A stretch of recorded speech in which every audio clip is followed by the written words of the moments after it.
नमस्कार दोस्तों, जैसा कि आप सबको मालूम है न्यू ईयर अभी गया है, नया साल आ गया है। तो नया साल का पहला त्योहार हर राष्ट्र में हर स्टेट में बहुत ही धूमधाम से मनाया जाता है। हर जगह इसका अलग अलग ही महत्व है।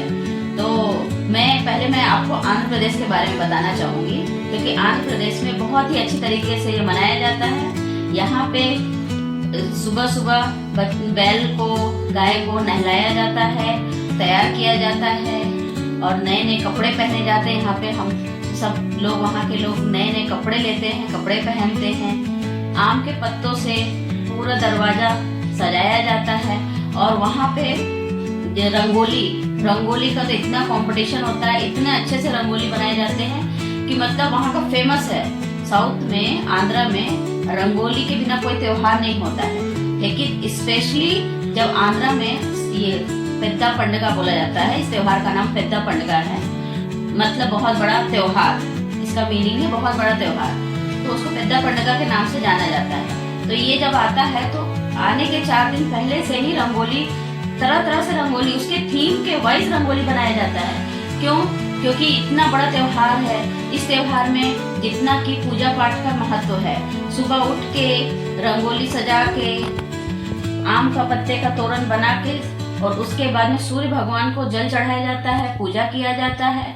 और उसके बाद में तरह तरह के पकवान बनाए जाते हैं, जिसमें कि स्पेशल पकवान है अतरासू, शकनालू, पोमनालू। ये सब क्या है, वहाँ का स्पेशल फूड है जो इस त्योहार के दिन जरूर से जरूर बनाया जाता है। बैलों को नहलाया जाता है, तरह तरह से सजाया जाता है, तैयार किया जाता है। क्योंकि बैल और गाय को इसलिए तैयार किया जाता है क्योंकि वो उनके खेती में सहायक होते हैं। क्योंकि उस समय उनके खेती का भी पूजा पाठ होता है, मतलब जो भी पूजा पाठ होता है खेत से रिलेटेड होता है, अनाज का पूजा होता है। तो ये बहुत ही है। और लोग नए नए कपड़े पहन के अपने रिश्तेदार, अपने जानने वालों के यहाँ मिलने जाते हैं। तो इस तरह से बहुत ही अच्छा त्योहार मनाया जाता है। इस त्योहार को कृतज्ञता का प्रतीक माना जाता है। तो इसी के साथ मैं दूसरे स्टेट के बारे में बताती हूँ। तो आगे बढ़ते हैं।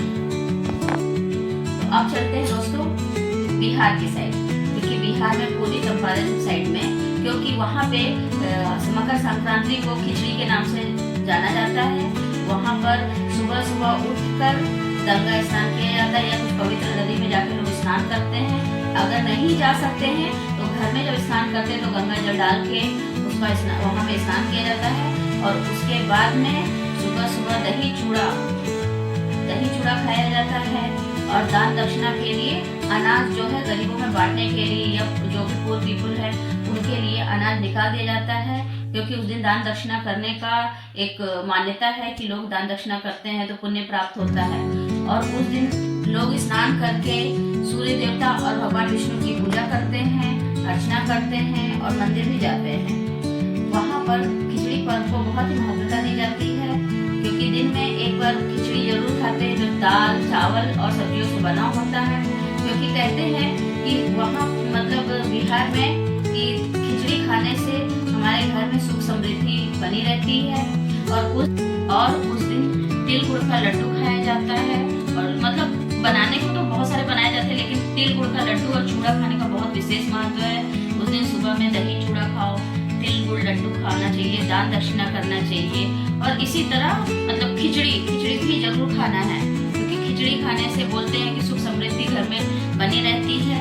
और इसका विशेष महत्व यही है कि बिहार में कि लोग खिचड़ी के नाम से इसको फेमस है। ठीक है, तो मैं आपको आगे दूसरे स्टेट के बारे में बताती हूँ। तो अब चलते हैं महाराष्ट्र की ओर, जहाँ पे संक्रांति बहुत ही खुशी और अपनापन के साथ मनाया जाता है। यहाँ पे बोलते हैं कि तिल गुड़ ख्या गुड़ गुड़ बोला। इसका मतलब है तिल गुड़ खाओ और मीठा बोलो और अच्छे रिश्ते बनाओ बोल के फिर वो लोग घर घर तिल गुड़ बांटते हैं और अपना प्रेम भाव बताते हैं। यहाँ पर सुबह सुबह तैयार होके सूर्य को जल ढार के पूजा स्टार्ट करते हैं।